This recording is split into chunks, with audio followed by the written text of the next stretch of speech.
Hello students, നമ്മളിന്ന് theory of കമ്പ്യൂട്ടേഷൻ്റെ first unit ഇവിടെ start ചെയ്യാൻ പോവാണ്. ഫസ്റ്റ് യൂണിറ്റിൽ തിയറി ഓഫ് കമ്പ്യൂട്ടേഷൻ്റെ ബേസിക് ആയിട്ടുള്ള കുറച്ച് കാര്യങ്ങളാണ് നമുക്ക് ഡിസ്കസ് ചെയ്യാനുള്ളത്. സോ നമുക്ക് ആദ്യം തന്നെ തിയറി ഓഫ് കമ്പ്യൂട്ടേഷൻ എന്ന് പറഞ്ഞിട്ടുണ്ടെങ്കിൽ എന്താണെന്ന് നോക്കാം. Theory of computation is the branch that deals with whether and how efficiently problems can be solved on a model of computation using an algorithm എന്നുള്ളതാണ്. അഥവാ തിയറി ഓഫ് കമ്പ്യൂട്ടേഷൻ എന്ന് പറഞ്ഞിട്ടുണ്ടെങ്കിൽ computer സയൻസിൻ്റെ ഒരു ബ്രാഞ്ചാണ്. അത് ഡീൽ ചെയ്യുന്നത് എന്താണെന്ന് വെച്ചിട്ടുണ്ടെങ്കിൽ ഒരു പ്രോബ്ലം എഫിഷ്യൻ്റ്ലി സോൾവ് ചെയ്യാൻ പറ്റുമോ എന്നുള്ളത്, അതേപോലെ തന്നെ എങ്ങനെയാണ് ഒരു പ്രോബ്ലം അഥവാ പറ്റുകയാണെന്നുണ്ടെങ്കിൽ എങ്ങനെയാണ് ആ പ്രോബ്ലം എഫിഷ്യൻ്റ്ലി സോൾവ് ചെയ്യുന്നത് ഒരു യൂസിങ് ആൻ അൽഗോരിതം യൂസ് ചെയ്തുകൊണ്ട് എങ്ങനെ ഒരു പ്രോബ്ലം എഫിഷ്യൻ്റ്ലി സോൾവ് ചെയ്യുക എന്നുള്ള കാര്യങ്ങളൊക്കെ പറയുന്നതാണ് തിയറി ഓഫ് കമ്പ്യൂട്ടേഷൻ എന്ന് പറയുന്നത്. അതുമായിട്ട് ഡീൽ ചെയ്യുന്ന ഒരു കമ്പ്യൂട്ടർ സയൻസിൻ്റെ ബ്രാഞ്ചാണ് എന്ത് തിയറി ഓഫ് കമ്പ്യൂട്ടേഷൻ എന്ന് പറഞ്ഞിട്ടുണ്ടെങ്കിൽ. ആദ്യം തന്നെ ഏതൊരു പ്രോബ്ലം സോൾവിങ്ങിന് നമ്മൾ യൂസ് ചെയ്യുന്നു. സോ പ്രോബ്ലം സോൾവിങ് ആണ് തിയറി ഓഫ് കമ്പ്യൂട്ടേഷനിൽ മെയിനായിട്ടും വരുന്നത്. അപ്പം ഓക്കെ, സോ അതാണ് ഇവിടെ പറഞ്ഞിട്ടുള്ളത്. എന്താ, it deals with whether and how efficiently problem can be solved on A model of computation using an algorithm എന്നുള്ളതുകൊണ്ട് ഉദ്ദേശിച്ചത് അതാണ്. Okay, then the field is divided into three major branches. അഥവാ ഈ theory of computation മെയിനായിട്ടും three major branches ആക്കി divide ചെയ്തിട്ടുണ്ട്. ഒന്ന് automated theory, അതാണ് നമുക്ക് ഇനി അങ്ങോട്ട് കൂടുതലായിട്ടും പഠിക്കാനുള്ളത്. ഓട്ടോമേറ്റഡ് തിയറിയാണ്. എന്താണ് ഫൈനൈറ്റ് ഓട്ടോമേറ്റ, ഓട്ടോമേറ്റയുടെ ക്ലാസിഫിക്കേഷൻസ് എന്തൊക്കെയാണ് എന്നുള്ള കാര്യങ്ങളൊക്കെയാണ് അവിടെ പറയുന്ന സമയത്ത് നമ്മൾ തിയറി ഓഫ് കമ്പ്യൂട്ടേഷനെ പറ്റി കൂടുതലായിട്ടുള്ള കാര്യങ്ങൾ പഠിക്കും. സോ ഈ പേപ്പർ എന്താണെന്ന് മനസ്സിലാക്കാൻ വേണ്ടിയിട്ടാണ് ഈ ഒരു സ്ലൈഡ് ഞാനിവിടെ ഇട്ടിട്ടുള്ളത്. ദെൻ അതേപോലെ തന്നെ ഓട്ടോമേറ്റഡ് തിയറി ഉണ്ട്, കമ്പ്യൂട്ടബിലിറ്റി തിയറി ഉണ്ട്, അതുപോലെ തന്നെ കമ്പ്യൂട്ടേഷണൽ കോംപ്ലക്സിറ്റി തിയറികളുണ്ട്. സോ ഇതാണ് 3 branches of theory of computation എന്ന് പറഞ്ഞിട്ടുണ്ടെങ്കിൽ. ഓക്കെ, ദെൻ നമുക്ക് നമ്മളുടെ സിലബസ് നോക്കിക്കഴിഞ്ഞാൽ നിങ്ങൾക്ക് ഫസ്റ്റ് കാണാൻ പറ്റുന്ന ടോപ്പിക്ക് മാത്തമാറ്റിക്കൽ പ്രിലിമിനറീസ് ആണ്. പ്രിലിമിനറീസ് എന്നാണ് കാണാൻ പറ്റുക. ഇത് തിയറി ഓഫ് കമ്പ്യൂട്ടേഷൻ്റെ ഏറ്റവും ബേസിക് ആയിട്ടുള്ള കുറച്ച് കാര്യങ്ങളാണ്. നിങ്ങൾ ഓൾറെഡി പഠിച്ചിട്ടുണ്ടാവും +2 അതുപോലെ തന്നെ ഡിഗ്രിയിലും ഒക്കെ പഠിച്ചിട്ടുള്ള അതേ കാര്യങ്ങൾ തന്നെയാണ് ഇവിടെയും വരുന്നത്. ഇത് ജസ്റ്റ് ഒന്ന് നിങ്ങളെ ഓർമ്മിപ്പിക്കാൻ വേണ്ടിയിട്ടാണ് ഈ പ്രിലിമിനറീസ് ഈ ഒരു സിലബസിൽ ഇട്ടിട്ടുള്ളത്. സോ നമുക്ക് എന്താണെന്നുള്ളത് ഒന്ന് പെട്ടെന്ന് നോക്കാം. അത് നിങ്ങൾക്ക് അറിയുന്ന കാര്യങ്ങൾ തന്നെയാണ്, അതുകൊണ്ട് തന്നെ ഒന്ന് ഓർമ്മിപ്പിക്കുകയാണ്. ആദ്യം തന്നെ ഒരു പ്രിലിമിനറി ആണ് സെറ്റ് എന്ന് പറഞ്ഞിട്ടുണ്ടെങ്കിൽ. സെറ്റ് എന്ന് പറഞ്ഞിട്ടുണ്ടെങ്കിൽ എന്താണ്? It's a collection of distinct elements ആണ്. ഡിസ്റ്റിങ്ക്റ്റ് എലമെൻറ്റ്സിൻ്റെ കളക്ഷനെയാണ് നമ്മൾ എന്ത് വിളിക്കുന്നത്? സെറ്റ് എന്ന് വിളിക്കുന്നത്. The order in which the elements are listed does not matter. Order എന്തില്ല, ഒരു മാറ്റർ അല്ല, ഒരു പ്രശ്നമല്ല. ഏത് ഓർഡറിൽ എഴുതി കഴിഞ്ഞാലും എന്താണ്, ഓർഡറിൽ ഈ ഫസ്റ്റ് ഇത് വരുന്നു എന്നുള്ള ആ ഒരു ഓർഡറിന് എന്തില്ല, ഇമ്പോർട്ടൻസ് അവിടെ ഇല്ല. ഡിസ്റ്റിങ്ക്റ്റ് എലമെൻറ്റ്സിൻ്റെ കളക്ഷനാണ് എന്ത് സെറ്റ് എന്ന് പറഞ്ഞിട്ടുണ്ടെങ്കിൽ.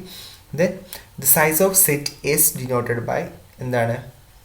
സൈസ് ഓഫ് എസ് എങ്ങനെ കണ്ടുപിടിക്കും? മോഡ് എസ് എന്നുള്ളതാണ് അതിനെ ഡിനോട്ട് ചെയ്യുന്നത്. Is known as its cardinality അല്ലെങ്കിൽ ഓർഡർ എന്ന് പറഞ്ഞാൽ ഒരു സൈസ് ഓഫ് സെറ്റിനെ നമ്മൾ എന്ത് വിളിക്കും? കാർഡിനാലിറ്റി ഓഫ് ദാറ്റ് സെറ്റ് എന്ന് വിളിക്കുക, അല്ലെങ്കിൽ ഓർഡർ ഓഫ് ദാറ്റ് സെറ്റ് എന്നുള്ളതാണ് വിളിക്കുക. അതിനെ മോഡ് എസ് എന്നുകൊണ്ടാണ് ഡിനോട്ട് ചെയ്യുന്നത്. Okay, then members of a sets are referred to as its elements. നമ്മൾ പറഞ്ഞു ഒരു സെറ്റിലുള്ള മെമ്പേഴ്സിനെ നമ്മൾ എന്ത് വിളിക്കുന്നത്? എലമെൻറ്റ്സ് എന്ന് വിളിക്കുന്നത്. ഈ we denote membership of X in S as X element of S എന്നുള്ളതാണ്. അഥവാ നമ്മളിപ്പം എക്സ് എന്നുള്ളത് ഒരു എസ്സിലെ എലമെൻ്റ് ആണെന്നുണ്ടെങ്കിൽ അതിനെങ്ങനെ കാണിക്കുക? അങ്ങനെ അതെങ്ങനെയാണ് എലമെൻ്റ് ആണെന്നുള്ളത് കാണിക്കുക? X is element of S എന്ന് കാണിക്കും. അതുപോലെ തന്നെ എക്സ് എസ്സിൽ എന്ന് പറഞ്ഞിട്ടുള്ള സെറ്റിലെ എലമെൻറ്റ് അല്ല എന്ന് എങ്ങനെ കാണിക്കും? We denote x is not an element of S എന്നുള്ള രീതിയിലാണ് നമ്മൾ കാണിക്കുക. ഓക്കെ, ദെൻ നമുക്ക് സെറ്റിന് കുറച്ച് എക്സാമ്പിൾസ്, കോമൺ ആയിട്ടുള്ള എക്സാമ്പിൾസ് നോക്കാം. Set of real numbers capital R എന്ന് പറഞ്ഞിട്ടുണ്ടെങ്കിൽ ഒരു സെറ്റാണല്ലേ, അതിലെന്താണ്? ഫൈനൈറ്റ് നമ്പർ ഓഫ് എലമെൻറ്റ്സ് ആണുള്ളത്. സോ അതുകൊണ്ട് തന്നെ റിയൽ നമ്പേഴ്സ് എന്താണ്? ഇറ്റ്സ് എ സെറ്റാണ്. The set of rational numbers capital Q, rational നമ്പേഴ്സിൻ്റെ സെറ്റ് ക്യാപിറ്റൽ ക്യൂ എന്ന് പറഞ്ഞിട്ടുണ്ടെങ്കിൽ ഒരു സെറ്റാണ്. അതുപോലെ തന്നെ സെറ്റ് ഓഫ് ഇൻറ്റിജേഴ്സ് സെഡ് എന്ന് പറഞ്ഞിട്ടുണ്ടെങ്കിൽ ക്യാപിറ്റൽ സെഡ് എന്ന് പറഞ്ഞിട്ടുണ്ടെങ്കിൽ എന്താണ്? ഈസ് എ സെറ്റാണ്. അതുപോലെ തന്നെ R plus Q plus Z plus ഇതിൻ്റെയൊക്കെ എന്താണ്?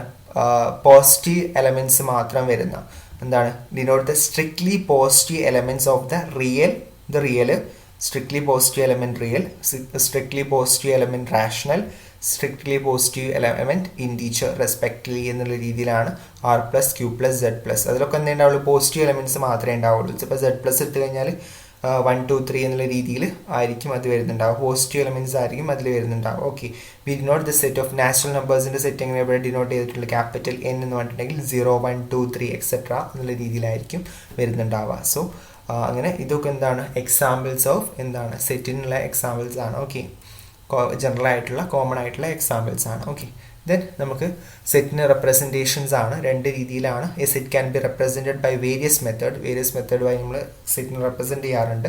കോമൺ ആയിട്ടുള്ള രണ്ട് മെത്തേഡാണ് സെറ്റ് റെപ്രസെൻറ്റേഷന് വേണ്ടിയിട്ട് യൂസ് ചെയ്യുന്ന രണ്ട് കോമൺ ആയിട്ടുള്ള മെത്തേഡുകളാണ് ഇവിടെ പറയുന്നത്. ഒന്ന് റോസ്റ്റർ ഫോം അല്ലെങ്കിൽ ടാബുലാർ ഫോം എന്ന് നമ്മൾ പറയാറുണ്ട്, ടാബുലാർ ഫോം മെത്തേഡ് എന്ന് പറയാറുണ്ട്. രണ്ടാമത്തെ സെറ്റ് ബിൽഡർ ഫോം ആണ്. സോ ഓരോന്നും എങ്ങനെയാണ് വരുന്നത് എന്നുള്ളത് നമുക്ക് നോക്കാം. റോസ്റ്റർ ഫോം അല്ലെങ്കിൽ ടാബുലാർ ഫോം മെത്തേഡ് എന്ന് പറഞ്ഞിട്ടുണ്ടെങ്കിൽ in this representation elements are listed within the pair of brackets. ഈ ബ്രേസസ് അല്ലെങ്കിൽ ബ്രാക്കറ്റ്സിൻ്റെ ഉള്ളിലാണ് നമ്മൾ എന്ത് ചെയ്യുന്നത്, എലമെൻറ്റ്സിനെ എന്ത് ചെയ്യുന്നത്, ലിസ്റ്റ് ചെയ്യുന്നത്. ദെൻ അതിനെ സെപ്പറേറ്റ് ചെയ്യുന്നത് എന്തുകൊണ്ടാണ്, ഓരോ എലമെൻറ്റ്സിനെയും സെപ്പറേറ്റ് ചെയ്യുന്നത് കോമാസ് യൂസ് ചെയ്തിട്ടാണ്. രണ്ട് എക്സാമ്പിൾസ് കൊടുത്തിട്ടുണ്ട്. Let N is the set of natural numbers less than 5. 5-നെക്കാട്ടിലും കുറവുള്ള നാച്ചുറൽ നമ്പേഴ്സ് ഏതൊക്കെയാണ്, 1 2 3 4 എന്നുള്ള രീതിയിലല്ലേ വരുള്ളൂ, 4 എലമെൻറ്റ്സേ വരുള്ളൂ. അതിന് separated by commas, capital N ആണ് ഇവിടുത്തെ set. Then set of all vowels in the English ആൽഫബറ്റിലുള്ള വൊവൽസ് അല്ലെ, വി എന്നുള്ളതാണ് ഇവിടെ സെറ്റ് ഞാൻ പേര് കൊടുത്തിട്ടുള്ളത്. ഈക്വൽ ടു അതിലുള്ള എലമെൻറ്റ്സ് ഏതൊക്കെയാണ്, A E I O U. So ഇതെന്താണ് ഒരു ഫൈനൈറ്റ് സെറ്റാണ്.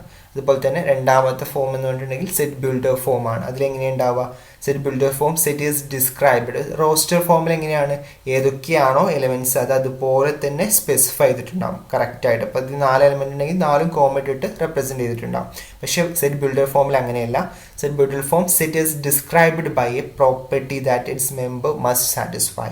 അഥവാ ആ സെറ്റിലുള്ള മെമ്പേഴ്സ് സാറ്റിസ്ഫൈ ചെയ്യുന്ന ഒരു പ്രോപ്പർട്ടി അതായിരിക്കും സെറ്റിൽ എന്ത് ചെയ്യുന്നുണ്ടാവുക, ഡിസ്ക്രൈബ് ചെയ്യുന്നുണ്ടാവുക. സെറ്റിൽ ഉണ്ടാവുന്ന എന്തായിരിക്കും, സെറ്റിലിൻ്റെ ഉള്ളിൽ ഉണ്ടാവുന്നത് ഒരു പ്രോപ്പർട്ടി ആയിരിക്കും. ആ പ്രോപ്പർട്ടി ആയിരിക്കും ആ സെറ്റിലുള്ള എല്ലാ എലമെൻറ്റ്സും സാറ്റിസ്ഫൈ ചെയ്യുന്ന ഒരു പ്രോപ്പർട്ടി ആയിരിക്കും ആ സെറ്റിൻ്റെ ഉള്ളിൽ നമ്മൾ കൊടുക്കുന്നുണ്ടാവുക. അവിടെ നോക്കൂ, എക്സ് സച്ച് ദാറ്റ് അല്ലെങ്കിൽ colon X is even number divisible by 6 and less than 100. എന്താ, ഇതൊരു പ്രോപ്പർട്ടിയാണ്. ഈ പ്രോപ്പർട്ടി സാറ്റിസ്ഫൈ ചെയ്യുന്ന എലമെൻറ്റ്സ് ആയിരിക്കും ഈ സെറ്റിൽ വരുന്നുണ്ടാവുക. എന്താണ്, ഈവൻ നമ്പർ ആയിരിക്കണം, 100ന്റെ താഴെ ആയിരിക്കണം, 6 കൊണ്ട് ഡിവിസിബിളും ചെയ്യാൻ പറ്റണം, അങ്ങനത്തെ ഒരു ഇത്. രണ്ടാമത്തെ എക്സാമ്പിൾ നോക്കൂ, natural number less than 100, less than 10, 10-നെക്കാട്ടിലും കുറവുള്ള നാച്ചുറൽ നമ്പേഴ്സ് മാത്രം വരുന്ന രീതിയിൽ. ഓക്കെ, ഈ ഒരു പ്രോപ്പർട്ടി സാറ്റിസ്ഫൈ ചെയ്യുന്ന എല്ലാ എലമെൻറ്റ്സും ഈ സെറ്റിൽ വരും. ഓക്കെ, അതാണ് ഈ ഒരു സെറ്റ് ബിൽഡർ ഫോം എന്താണ്, റോസ്റ്റർ ഫോം എന്താണ് ഉള്ളത് മനസ്സിലാക്കാനുള്ളത്. ഓക്കെ, ഇതൊക്കെ നിങ്ങൾ പഠിച്ചതായിരിക്കും. എനിവേ ഒന്നുകൂടി ഓർമ്മിപ്പിക്കുകയാണ്. ദെൻ ടൈപ്പ് ഓഫ് സെറ്റ്, ഇതും നിങ്ങൾക്ക് അറിയുന്നതായിരിക്കും. നമ്മൾ ഒന്ന് പെട്ടെന്ന് പറഞ്ഞു പോവുകയാണ്. ഫൈനൈറ്റ് സെറ്റ് എന്താണെന്നുള്ളത് അല്ലേ. എന്താണ് ഫൈനൈറ്റ് സെറ്റ് എന്ന് പറഞ്ഞാൽ, set which contain A definite number of elements is called finite set. അഥവാ ഡെഫിനിറ്റ് നമ്പർ ഓഫ് എലമെൻറ്റ്സ് ഉള്ള സെറ്റിനെ നമുക്ക് എന്ത് വിളിക്കാം, ഫൈനൈറ്റ് സെറ്റ് എന്ന് വിളിക്കാം. നമുക്ക് പറയാൻ പറ്റണം ഇത്ര എലമെൻറ്റ്സ് ആയിരിക്കും അതിലുണ്ടാവുക എന്ന് പറയാൻ പറ്റുന്ന ടൈപ്പ് ഓഫ് സെറ്റ് നമുക്ക് ഫൈനൈറ്റ് സെറ്റ് എന്ന് വിളിക്കാം. ഒരു എക്സാമ്പിൾ ഇവിടെ കൊടുത്തിട്ടുണ്ട്. എസ് എന്നുള്ളതാണ് സെറ്റിൻ്റെ പേര്. X is element of N, natural നമ്പേഴ്സിൽ വരുന്നതാണ്. അതുപോലെ തന്നെ എന്താണ്, 70-നെക്കാട്ടിലും 70-ൻ്റെയും 50-ൻ്റെയും ഇടയിലുള്ള നമ്പേഴ്സ് അല്ലേ. അത് നമുക്ക് എന്താണ്, ഫൈനൈറ്റ് ആണ് അല്ലേ, ഡിഫൈൻ ചെയ്യാൻ പറ്റും. ഡെഫിനിറ്റ് നമ്പർ ഓഫ് എലമെൻറ്റ്സ് ആണ് 70-നും 50-നും ഇടയിൽ. സോ അതുകൊണ്ട് തന്നെ എന്താണ്, ഫൈനൈറ്റ് സെറ്റിന് എക്സാമ്പിൾ ആണ്. അതുപോലെ തന്നെ ഇൻഫൈനൈറ്റ് സെറ്റ് എന്തായിരിക്കും, നേരെ തിരിച്ച്, A set which contain infinite number of elements. Infinite number of elements ഉള്ള സെറ്റാണ്. അഥവാ നമുക്ക് പറയാൻ പറ്റില്ല എത്ര എലമെൻ്റ് ആണ് അതിൽ ഉണ്ടാവുക എന്നുള്ളത്. is called an infinite set. Example നോക്കൂ, x is element of n and x greater than 10. 10-നെക്കാട്ടിലും മുകളിലുള്ള നാച്ചുറൽ നമ്പേഴ്സ് എന്നുള്ളതാണ് ഇതിൻ്റെ മീനിങ്. സോ അത് നമുക്ക് പറയാൻ പറ്റുമോ, എത്ര വരെ പോകും എന്നുള്ളത് നമുക്ക് പറയാൻ പറ്റില്ല. സോ അതാണ് ഇൻഫൈനൈറ്റ് സെറ്റ്. ഇതിനടുത്ത് നോക്കൂ, സബ്സെറ്റ് എന്ന് പറഞ്ഞിട്ടുണ്ടെങ്കിൽ a set X is a subset of set Y. അപ്പം നമ്മൾ എക്സ് എന്നുള്ളത് വൈ എന്നുള്ള സെറ്റിൻ്റെ സബ്സെറ്റ് ആണെന്ന് എങ്ങനെ പറയാം, അതിങ്ങനെയാണ് റിട്ടേൺ ചെയ്യുന്നത്. X is subset of Y if every element of X is an element of set Y. അഥവാ എക്സിലുള്ള എല്ലാ എലമെൻറ്റ്സും സെറ്റ് വൈയിലുണ്ടെങ്കിൽ നമുക്ക് എന്ത് വിളിക്കാം, X is a subset of Y എന്ന് വിളിക്കാം. ഒരു എക്സാമ്പിൾ നോക്കൂ, എക്സിലുള്ള എന്താണ് 1 2 3 4 5 6 വരെയുണ്ട്. വൈയിൽ എന്താണുള്ളത് 1 2 ഉണ്ട്. സോ നമുക്ക് എന്ത് വിളിക്കാം, y is a subset of x എന്ന് പറയാം അല്ലേ. വൈയിലുള്ള എല്ലാ എലമെന്റ്സും ഇവിടെ ഉണ്ട്, എക്സിലുണ്ട്. So y is a subset of x എന്ന് വിളിക്കാം. അതിനെങ്ങനെ റിട്ടേൺ ചെയ്യാം, y is a subset of x എന്നുള്ള രീതിയിൽ. ദെൻ നമുക്ക് യൂണിവേഴ്സൽ സെറ്റ് എന്താണെന്ന് അറിയാം. യൂണിവേഴ്സൽ സെറ്റ് എന്ന് പറഞ്ഞിട്ടുണ്ടെങ്കിൽ എന്താണ്, ദ വോൾ സെറ്റ് അല്ലേ. It is A collection of all elements in A particular context or application. All the set in that context or application are essentially subset of this universal set. Universal sets are represented as U, capital U വെച്ചിട്ടാണ് നമ്മൾ universal സെറ്റിന് represent ചെയ്യുന്നത്. അഥവാ നമുക്കിപ്പോൾ 2 set ഉണ്ടെങ്കിൽ ആ 2 സെറ്റിനെ കൂടി കമ്പൈൻ ചെയ്തിട്ടുള്ള കാര്യങ്ങൾ, അതുപോലെ തന്നെ ബാക്കിയുള്ള എല്ലാ സെറ്റുകളും മൊത്തത്തിലുള്ള ഇതിനെയാണ് നമ്മൾ എന്താ പറയുക, യൂണിവേഴ്സൽ സെറ്റ് എന്ന് വിളിക്കുന്നത്. എല്ലാ സബ്സെറ്റുകളും എല്ലാ ഇതും കൂടി കൂടിയിട്ടുള്ള ഇതിനെയാണ് നമ്മൾ പറയുന്നത് യൂണിവേഴ്സൽ സെറ്റ് എന്ന് വിളിക്കുന്നത്. ക്യാപിറ്റൽ യു ആണ് അതിന് ഡിനോട്ട് ചെയ്യുന്ന. ഒരു എക്സാമ്പിൾ പറയുന്ന സമയത്ത് കൂടുതൽ മനസ്സിലാവും. We may define U as the set of all elements on the earth. എർത്തിലുള്ള എല്ലാ അനിമൽസിനെയും ഉള്ള ഒരു സെറ്റ് എടുത്തു കഴിഞ്ഞാൽ അതെന്താണ്, യൂണിവേഴ്സൽ സെറ്റാണ്. അതിൽ നിന്ന് കുറച്ച് അനിമൽസിനെ മാത്രം എടുത്താൽ എന്തായി പർട്ടിക്കുലർ സെറ്റായി മാറും, ചെറിയ സെറ്റായി, അഥവാ ആ യൂണിവേഴ്സൽ സെറ്റിൻ്റെ സബ്സെറ്റായിട്ട് മാറും. ദെൻ എം ടി സെറ്റ് എന്താണ്, എം ടി സെറ്റ് അല്ലെങ്കിൽ നൾ സെറ്റ് എന്ന് പറഞ്ഞാൽ അതിലെന്തുണ്ടാവില്ല, ഒറ്റൊരു എലമെൻസും കണ്ടെയ്ൻ ചെയ്യില്ല. അങ്ങനത്തെ സെറ്റാണ് എന്ത്, നൾ സെറ്റ് അല്ലെങ്കിൽ എം ടി സെറ്റ് എന്ന് പറയുന്നത്. അത് ഡിനോട്ട് ചെയ്യുന്നത് 5 വെച്ചിട്ടാണ്. Number of elements in M T set is finite. M T set is finite സെറ്റാണ് എന്നുള്ളതൊന്നും എന്ത് ചെയ്യാമെന്ന് ഓർത്ത് വെക്കുക. Cardinality of M T set എന്താണ്, അല്ലെങ്കിൽ നൾ സെറ്റിൻ്റെ കാർഡിനാലിറ്റി എന്ന് പറഞ്ഞിട്ടുണ്ടെങ്കിൽ എന്താണ്, 0. കാർഡിനാലിറ്റി എന്ന് means length of the set എന്നുള്ളതാണ്. ഓക്കെ, ഇവിടെ ഒരു എക്സാമ്പിൾ പറയുന്നുണ്ട്. 7നും 8നും ഇടയിലുള്ള നാച്ചുറൽ നമ്പർ. 7നും 8നും ഇടയിൽ നാച്ചുറൽ നമ്പർ ഉണ്ടോ, ഇല്ല. സോ ഇതെന്താണ്, 5 ആണ്. അതുപോലെ തന്നെ സിംഗിൾട്ടൺ സെറ്റ് അല്ലെങ്കിൽ യൂണിറ്റ് സെറ്റ് എന്ന് പറഞ്ഞിട്ടുണ്ടെങ്കിൽ ആ സെറ്റിൽ എന്തേ ഉണ്ടാവുള്ളൂ, ഒരു എലമെൻറ്റ് മാത്രമേ ഉണ്ടാവുള്ളൂ. അതിനുള്ള എക്സാമ്പിളാണ് ഇവിടെ കൊടുത്തിട്ടുള്ളത്. ഓക്കെ, ഒറ്റൊരു എലമെൻറ്റ് മാത്രമുള്ള സെറ്റിനെയാണ് എന്ത് വിളിക്കുക, സിംഗിൾട്ടൺ സെറ്റ് അല്ലെങ്കിൽ യൂണിറ്റ് സെറ്റ് എന്ന് വിളിക്കുന്നത്. ദെൻ ഈക്വൽ സെറ്റ് എന്ന് പറഞ്ഞിട്ടുണ്ടെങ്കിൽ എന്താണ്, if 2 sets contain the same element they are set to be equal. 2 സെറ്റിലും ഒരേ എലമെൻറ്റ്സ് ആണുള്ളതെങ്കിൽ നമുക്ക് അതിനെ എന്ത് വിളിക്കാം, ഈക്വൽ സെറ്റ് എന്ന് വിളിക്കാം. ഇവിടെ നോക്കൂ, എയിലും 1 2 6 ആണുള്ളത്, ബിയിലും 6 1 2. ഓർഡർ അങ്ങോട്ടും ഇങ്ങോട്ടും ചേഞ്ച് ചെയ്തേ ഉള്ളൂ, പക്ഷേ എന്താണ്, ഒരേ എലമെൻറ്റ്സ് ആണുള്ളത്. സോ ഇതിനെന്താണ്, ഈക്വൽ സെറ്റ് എന്ന് വിളിക്കും. ഒരേ എലമെൻറ്റ്സ് ആകുമ്പം ഈക്വൽ സെറ്റ്. ഇനി അടുത്ത് നോക്കൂ, ഇക്വലൻ സെറ്റ് ആണ്. ഇക്വലൻ സെറ്റിലാണെങ്കിൽ കാർഡിനാലിറ്റീസ് ഓഫ് 2 സെറ്റ്സ് ആർ സെയിം. എന്തായാൽ മതി, കാർഡിനാലിറ്റീസ് സെയിം ആയി. കാർഡിനാലിറ്റി എന്ന് പറഞ്ഞാൽ എന്താണ്, അതിലെ ലെങ്ത് ആണ് അല്ലേ. ഇപ്പം എന്ത് ചെയ്യുന്നു, ഇപ്പം ഒരു എ എന്നുള്ള സെറ്റിൽ 3 എലമെൻറ്റ്സ് ഉണ്ട്, ബി എന്നുള്ള സെറ്റിലും 3 എലമെൻറ്റ്സ് ആണുള്ളത്. 3 എലമെൻറ്റ്സും സെയിം ആവണം എന്നില്ല, പക്ഷേ എന്താ, രണ്ടിലും 3 എലമെൻറ്റ്സ് ആണെന്നുണ്ടെങ്കിൽ അതിൻ്റെ എന്താണ്, കാർഡിനാലിറ്റി സെയിം ആണ് അല്ലേ. ഫസ്റ്റത്തെ സെറ്റിൻ്റെ കാർഡിനാലിറ്റി എടുത്താലും 3 ആണ്, രണ്ടാമത്തെ സെറ്റിൻ്റെ കാർഡിനാലിറ്റി എടുത്താലും 3 ആണ്. സോ എന്താണ്, ഇക്വലൻ സെറ്റ് എന്ന് പറയുന്നത് എന്താണ്, കാർഡിനാലിറ്റി സെയിം ആയാൽ മതി. സോ ഇവിടെ നോക്കൂ, ഇവിടെ 3 എലമെൻറ്റ്, ഇവിടെ 3 എലമെൻറ്റ്. സോ എൻ്റെയും ബിൻ്റെയും കാർഡിനാലിറ്റി എടുക്കുമ്പോൾ എന്താണ്, ഈക്വലാണ്, 3 ആണ്. സോ അതുകൊണ്ട് തന്നെ ഈ 2 സെറ്റും എന്താണ്, ഇക്വലൻ സെറ്റാണ് എന്ന് നമുക്ക് പറയാൻ പറ്റും. ഓക്കെ, അതാണ് ഇക്വലൻ സെറ്റ്. ദെൻ സം സെറ്റിലുള്ള ഓപ്പറേഷൻസ് ആണ് നമ്മൾ ജസ്റ്റ് ഒന്ന് നോക്കാൻ പോകുന്നത്. ഇപ്പോൾ 2 സെറ്റ് എയും ബിയും 2 സെറ്റ് ആണെന്നുണ്ടെങ്കിൽ നമുക്ക് എന്ത് പറയാം, there union is defined as. അതിൻ്റെ രണ്ടിൻ്റെയും യൂണിയൻ എന്ന് പറഞ്ഞിട്ടുണ്ടെങ്കിൽ ഇങ്ങനെ വരിക, എ യൂണിയൻ ബി എന്ന് ഇങ്ങനെയാണ് ഡിനോട്ട് ചെയ്യുന്നത്. ദെൻ അത് വരുന്നത് എക്സ് ഇസ് എലമെൻറ്റ് ഓഫ് എയിലെ എലമെൻ്റ് ആവണം.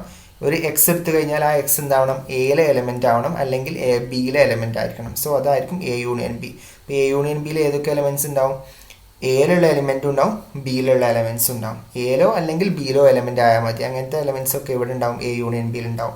ഇൻ്റർസെക്ഷൻ എടുക്കുന്ന കേസിൽ എന്തായിരിക്കും, എ ഇൻ്റർസെക്ഷൻ ബി ഡിനോട്ട് ചെയ്യുന്നത് എങ്ങനെയാണ്.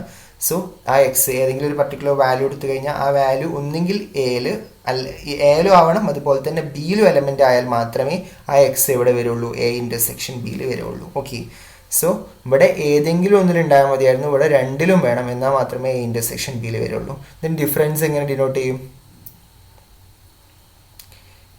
സോ ഇതുണ്ടോ, X is element of A and X is not an element of B. ഇത് നെഗറ്റീവ് ആണ് കേട്ടോ, എ മൈനസ് ബി എന്നുള്ള രീതിയിലാണ് വരുന്നത് കേട്ടോ. ഇത് ഡിവിഷൻ അല്ല, ഇവിടെ ചേഞ്ച് വരുത്തണേ. എ മൈനസ് ബി എന്നുള്ള രീതിയിലാണ് വരുന്നത്. എന്താണ്, എയിലെ എലമെൻ്റ് ആവണം, പക്ഷെ ബിയിലെ എലമെൻ്റ് ആവാനും പാടില്ല. അങ്ങനത്തെ സെറ്റാണ് എന്ത്, അതാണ് എന്ത് ഡിഫറൻസ് എന്ന് പറഞ്ഞാൽ, എ മൈനസ് ബി എന്നുള്ളത്. Then Cartesian product of 2 sets A and B എങ്ങനെ ഡിഫൈൻ ചെയ്യും, X Y, X is element of A and Y is element of B.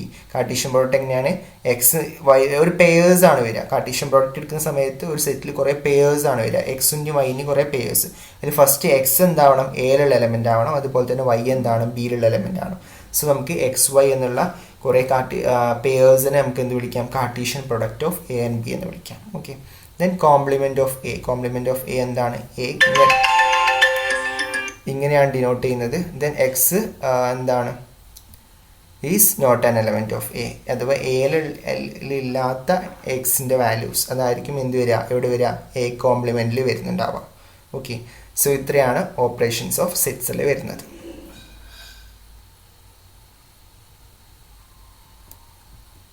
So thank you.